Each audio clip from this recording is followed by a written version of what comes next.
नमस्कार किसान भाइयों, मैं आप सभी का रमेश भाई और आप सभी का स्वागत है आपके मनपसंद यूट्यूब चैनल फास्ट क्रिएटर में।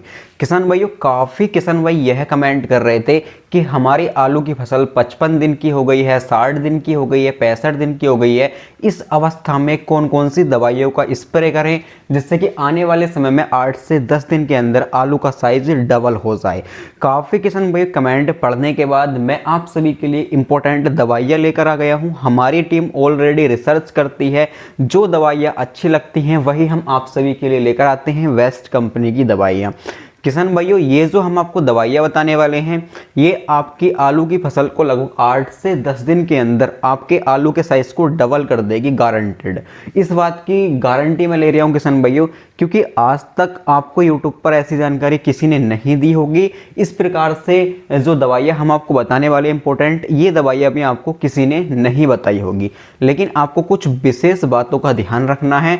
ये दवाइयाँ जो हम आपको बता रहे हैं, यदि आप कच्ची खुदाई करते हैं तो उनके लिए सबसे बेस्ट ये दवाई मानी जाती हैं। जो किसान भाई आलू की कच्ची खेती करते हैं, अर्थात 2.5 से 3 महीने के अंदर आलू खोद देते हैं, उन किसान भाइयों के लिए ये दवाई वरदान साबित होने वाली है। लेकिन आपको कुछ विशेष बातों का ध्यान रखना है किसान भाइयों। जब भी आप आलू खुदाई करें तो आलू खुदाई से लगभग 8 से 10 दिन पहले इन दवाइयों का आपको इस्तेमाल करना है, ठीक है। ऐसा नहीं है कि 2-4 दिन पहले आपने स्प्रे लगाया उसके बाद आलू खोद दिए। इनका जो बेस्ट रिजल्ट मिलता है दवाइयों का, वो लगभग 10 से 15 दिन का आपको गैप देना है स्प्रे करने के बाद।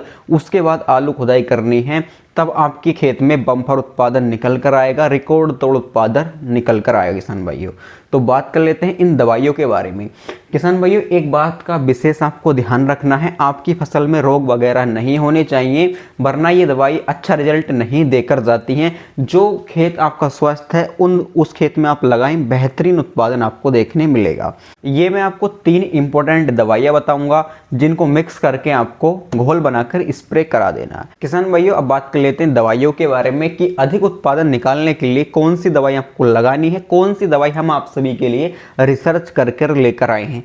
किसान भाइयों, सबसे पहले आपको लियोसिन लेनी है, जैसे कि आप स्क्रीन पर देख पा रहे हैं। ये आपको लेनी है 100 से 150 ml प्रति एकड़ के हिसाब से। यदि किसान भाइयों ये दवाई आपके यहाँ पर नहीं मिल पाती है तो घबराने की कोई ज़रूरत नहीं है, आप कल्टार ले सकते हैं। कल्टार की मात्रा थोड़ी कम हो जाएगी, 80 ml से 100 ml प्रति एकड़ के हिसाब से।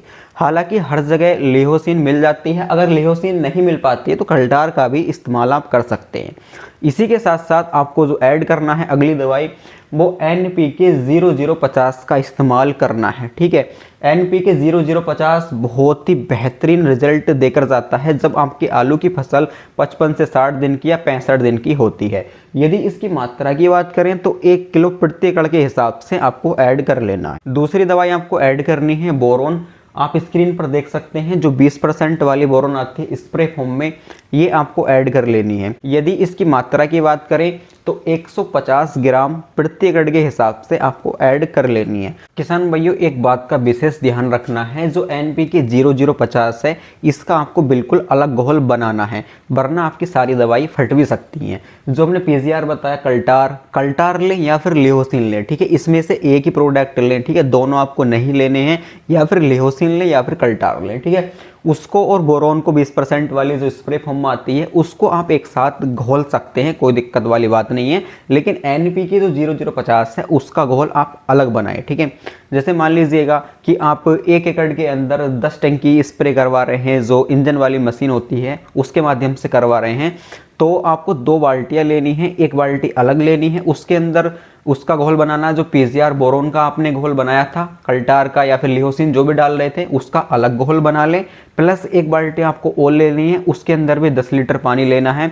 उसमें आप मात्र जो 0050 हमने आपको बताया था, NPK 0050, उसका ही घोल बनाना है, ठीक है।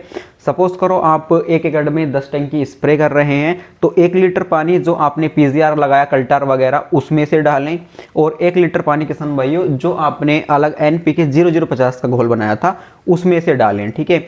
उसके बाद आप टैंक के अंदर पूरा पानी भर सकते हैं, ठीक है। लेकिन जब भी आप 0050 के उसमें से 1 लीटर पानी डालें किसान भाइयों, तो एक बात हमेशा ध्यान रखनी है, पहले ऑलरेडी मशीन के अंदर वाटर होना चाहिए अर्थात पानी होना चाहिए। उसके बाद ही आपको जो बोरोन है, जो कल्टार आपने मिक्स घोल बनाया था, उसके बाद वो उसके अंदर डाल देना। ठीक है, यदि इस प्रकार से आप सावधानी बरतेंगे तो घोल जो होता है वो बिल्कुल भी फटने का नहीं है, अर्थात बेहतरीन तरीके से आपकी फसल में रिजल्ट देकर जाएंगी ये दवाइयाँ। किसान भाई यदि पानी की बात करें तो 150 लीटर पानी में घोल बनाकर आप स्प्रे करवा सकते हैं। यदि टाइम की बात करें तो 12 बजे से लेकर 1 बजे के बीच स्प्रे कराएं, काफ़ी बेहतरीन ये समय होता है स्प्रे के लिए। और 8 से 10 दिन बाद जब आप आलू की खुदाई करेंगे तो रिकॉर्ड तोड़ पैदावार निकल कर आएगा। लेकिन आपको एक बात का विशेष ध्यान रखना है, जब भी स्प्रे कराएं खेत में पर्याप्त नमी ज़रूर होनी चाहिए। किसान भाइयों, काफ़ी किसान भाई हमें व्हाट्सएप पर फोटो भेजते हैं कि सर आपके फार्मूले जो आप बताते हैं उसके माध्यम से हमारी खेती बहुत बेहतरीन हो रही है, अर्थात जो रोग लग रहे थे वो सारे ख़त्म हो गए हैं, बम्पर उत्पादन निकल कर आया है। ये सब देखकर काफ़ी अच्छा लगता है और आप काफ़ी प्यार देते हैं। इसी प्रकार से प्यार देते रहें और वीडियो जितना हो सके हमारे किसान भाइयों को शेयर करना और किसान भाइयों को भी शेयर करते रहना, ताकि उनकी भी हेल्प हो सके, वो भी बेहतरीन खेती कर सकें। तो आज की जानकारी बस इतनी ही थी। आशा करता हूँ आपको जानकारी अच्छी लगी हो। जानकारी अच्छी लगी तो वीडियो को लाइक ज़रूर करना और चैनल को सब्सक्राइब कर लेना। जय जवान जय किसान।